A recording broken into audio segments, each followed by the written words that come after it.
नहीं समझते, आप इसे अहमियत नहीं देते। अहमियत कि बच्चों का तब भी कोई चीज़ है और इसको ज़रूर होना चाहिए।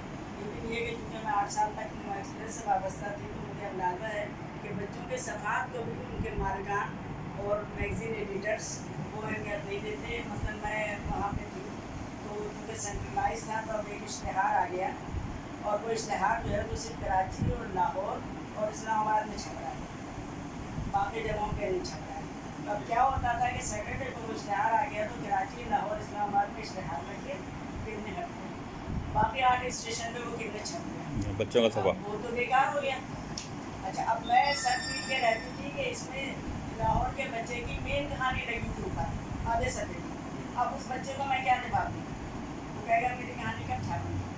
मालकान से कहती थी कि जो आपके पास इश्तिहारात आते थे, इश्तिहार के डिपार्टमेंट के इंचार्ज थे, उनसे मिलकर मैंने बात की, अपने मैगज़ीन एडिटर से बात की, एडिटर से बात की, क्योंकि ये इश्तिहारात जो हैं ये ज़लज़ले की तरह अचानक नहीं आते, आपको हफ्ते पहले बुकिंग हो जाती है।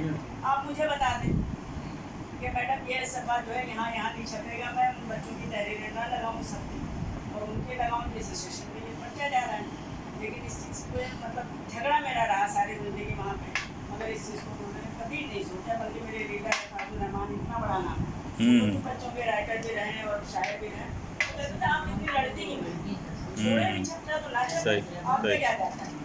अरे मैंने कहा आप अंदाज़ा नहीं करते, आप बच्चों के लेवल पे नहीं सोचते, आप उस सदा में आए बच्चों के। तो अगर आपको पता लगे कि उन्हें रात भर नींद नहीं आती है कि कल कितने आएगा, पता नहीं मेरी कहानी सुन, जब ये मतलब मालिकान का रवैया होगा, एडिटर्स का रवैया होगा, तो वो बच्चों के अंदर को अहमियत नहीं देंगे, तो वो फिर कैसे लिखेंगे और क्यों लिखेंगे?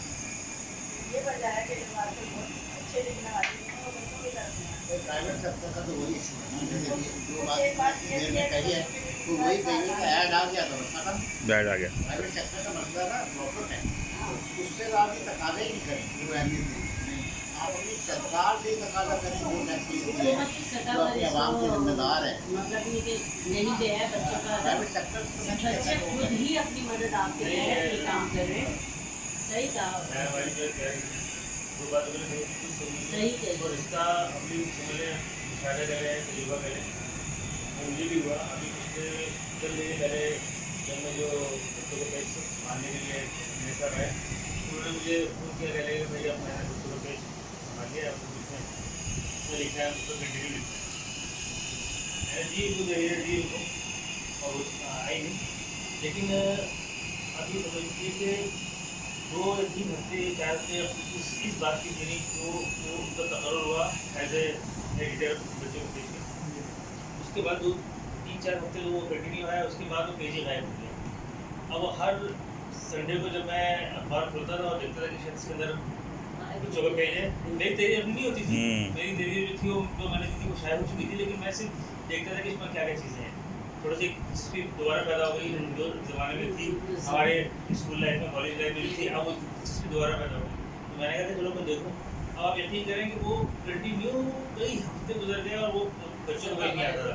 मैंने फिर उनसे पूछा, दोस्त थे मेरे को पास सर, मैंने पूछा उनका भाई साहब क्या पेज क्या आपका खत्म हो गया या किसी और दिन आपने मुंतकिल कर दिया, इसलिए कि सिर्फ मेरे पास जो अखबार आता है वो सिर्फ संडे को आता है और आप दिनों में वक्त ही नहीं होता, सीधी सी बात है देखने का। तो मैं इतवार को देखता हूँ, अब इतवार के दिन वो पेज मुझे दिखाई नहीं दिया। मैंने उससे पूछा, कहते यार बस वो ये मसला है कि इश्तिहार आ जाते हैं और इश्तिहार की वजह से पेज ड्रॉप हो जाता है। मैंने कहा इतनी तो अहमियत मिलनी चाहिए बच्चे के पेज को, आप चलो उसको कलर में ना देते, कलर पेजेस में ना दें, आप उसको ब्लैक एंड व्हाइट में दें। कलर में आता है तो खूबसूरती रहती है, बच्चों के लिए अट्रैक्शन होता है उसके अंदर, और सब बच्चों की रंगीन तस्वीर होती हैं, बच्चे जो मुसव्विरी करते हैं वो कलरफुल जो होती है वो बहुत अच्छी लगती है वो। इसके अलावा जो तस्वीरों के साथ जो स्टेज होते हैं वो कलरफुल होते हैं तो वो बहुत अच्छे लगते हैं। लेकिन मैंने चलो अगर आप कलर पेज में नहीं दे सकते तो कम से कम उसको ब्लैक एंड व्हाइट पे लगाएं, लेकिन आना चाहिए ताकि बच्चों की दिलचस्पी हो। अब एक बच्चा जिसने कहानी कहती है और वही वाली की बात की वो बच्चे इंतजार करते हैं, हम भी जाहिर उस दौर से गुजरे हैं। हम जब लिखते थे और हमें बता देती थी महराज रहमान जो है रहमान साहब की वाइफ जो है, तो वो अमन में थी वो, और वो कहती है हाँ भाई तुम्हारी कहानी लग रही है। अब हम एक दिन पहले से हम इंतजार करना शुरू करते थे कि सुबह जो आएगा, ये मिर्ज़ा सलीम एक साथ जंग में होते थे, अब तो डेथ हो गई उनकी, तो वो होते थे, वो कहते हाँ भाई जमात तुम्हारी लग रही है कहानी। अब हम पूरी रात इंतजार करते थे यार सुबह अखबार आएगा तो सस्पेंस होता है। एक होती है आप यार मेहनत का फल मिल जाता है आपको, आपका शौक होता है, आप जो किसी भी बच्चे को जो शौक है, बहुत मुश्किल है। हाँ, कोई अब वो रिसर्च करके बच्चे जो भेज रहे हैं, बच्चे जो चीजें भेज रहे हैं उनको शौक होता है कि भाई आपकी सामने आया अखबार की दास्तान बिल्कुल बकवास है। अच्छा मैडम सारिया, आपसे है कि जिस तरह हमारे उर्दू अदब में खुराक, मखदन, सयारा, अफकार ये बड़े बड़े रसायल नजर आए। अभी मौजूदा जो बच्चों के बड़े बड़े रसायल हैं उनमें अनोखी कहानियाँ को आप किस मुकाम पे देखते हैं? उनके मुकाबले में बेहतर है या उनसे उनके बराबर है या उनसे बदतर है? किस जगह पे आप देखते हैं?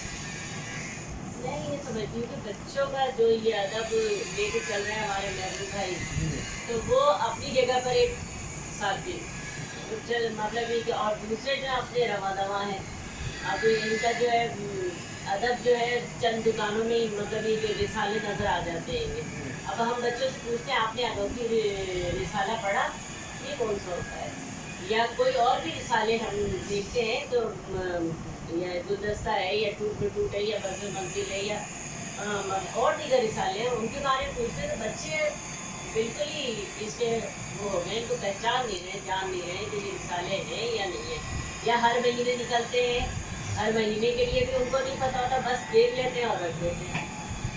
तो ये बच्चों का अदब तो ये है कि बस एक जगह खड़ा है, इसको मुताहरिक नहीं है। हम लोग जो लिखते थे अपनी स्कूल लाइफ में, कॉलेज लाइफ में, तो जब समझ लेंगे 2 या 3 कैटेगरी बच्चों की बनी हुई थी। एक तो वो थे बच्चे के जिनको सिर्फ खेलने ही बाहर, जिनके नज़दीक रिसाला क्या चीज़ होती है, कहानी क्या चीज़ होती है, उनको पता ही नहीं होता था कि अगर कभी हमारे साथी जो हमारे मोहल्लेदार हैं मेरे यहाँ अब वो देखते थे नाम आ गया, उनको इसलिए होता कि नाम आ गया इसका और क्या है कुछ नहीं पता ना। उन्हें शायद इतना दुखा लोग ऐसे थे जिन्होंने हमें देखकर थोड़ा सा सारी चीज़ें जो हम इस फील्ड में ख़त्म करते हैं। तो कहने का मतलब ये उस वक्त जो बच्चों का ये होता है कि बच्चे या तो खेल रहे हैं या अगर उनमें से चंद फीसद बच्चे ऐसे होते हैं।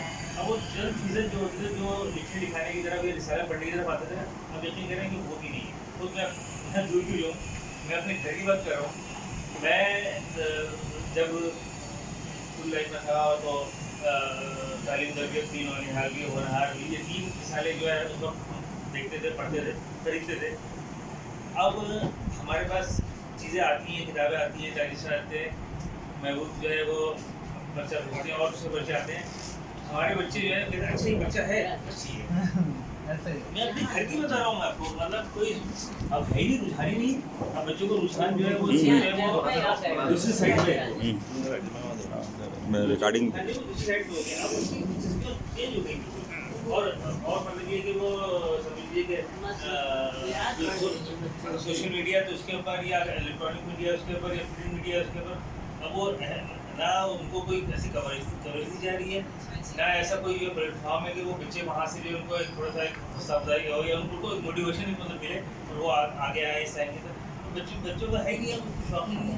मैं ये देखता हूँ कि अब ये जो बच्चे लिख रहे हैं तो मैं उनको हैरत से देखता हूँ कि कौन से बच्चे हैं कि जो पढ़ रहे हैं आजकल गवर्नमेंट स्कूल में। हम तो अपने आसपास जो देख रहे हैं तो मैं अपनी फैमिली में बता रहा हूँ, हालांकि बच्चे ये नहीं कि माशाल्लाह फिर कोई मतलब ये नहीं कि कभी ऐसा नहीं कि उन्होंने कभी स्कूल में नहीं देखा, माशाल्लाह पढ़े लिखे सब कुछ है, लेकिन इस तरह उनका रुझान नहीं है, इस तरह उनका रुझान नहीं है। ये है।